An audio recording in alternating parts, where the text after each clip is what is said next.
जनतेचा आवाज। अण्णाभाऊ साठे यांचे विचार प्रेरणादायी, पंकज पाटील यांचे प्रतिपादन।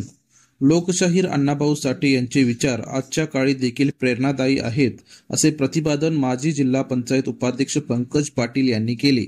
ते कोगनोळी तालुका निपाणी येथील हलसिद्धनाथ नगर येथे लोकशाहीर अण्णाभाऊ साठे यांच्या 105व्या जयंतीनिमित्त प्रमुख पाहुणे म्हणून बोलत होते।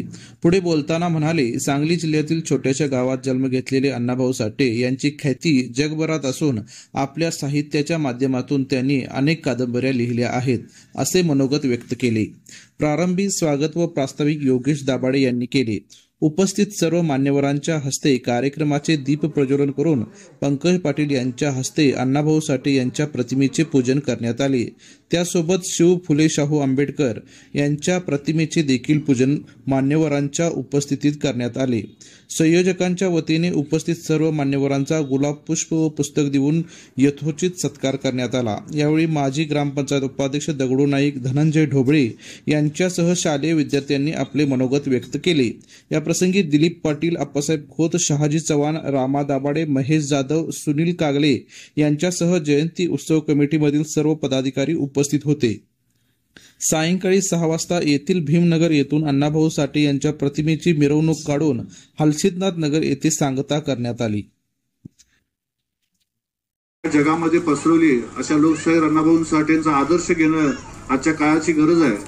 आज आपण या ठिकाणी ही जयंती साजरी करत असताना फक्त जयंती साजरी न करता त्यांचे विचार आपल्या समाजामध्ये आपल्या तळागाळापर्यंत कसे पोहोचतील हे खऱ्या अर्थानं त्यांना एक श्रद्धांजली असेल। आज आपण नुसतं त्यांची जयंती साजरी करून चालणार नाही, परंतु त्यांच्या लेखणीतून जे विचार, जे आचार या ठिकाणी त्यांनी आपल्याला दिलेले आहेत, तो सातत्यानं आपल्या समाजामध्ये रुजवणं गरजेचं आहे। आज आपल्या भागामध्ये की आपल्या गावामध्ये हा समाज जरी छोट्या प्रमाणात असला तर या समाजाची कुठल्याही परिस्थितीमध्ये उपेक्षा न होता त्यांचा या ठिकाणी त्यांची प्रगती कशी होईल, त्यांची उन्नती कशी होईल यासाठी आपण सातत्यानं सगळ्यांनीच प्रयत्न करणं गरजेचं आहे। आज या ठिकाणी जयंती साजरी करत असताना मगाशी योगेशने उल्लेख केला की रशियासारख्या ठिकाणी शाहीर अण्णाभाऊ साठे यांचा पुतळा उभारण्यात आला। त्याचं कारण असं आहे की त्याला इतिहास आहे, कारण रशियामध्ये छत्रपती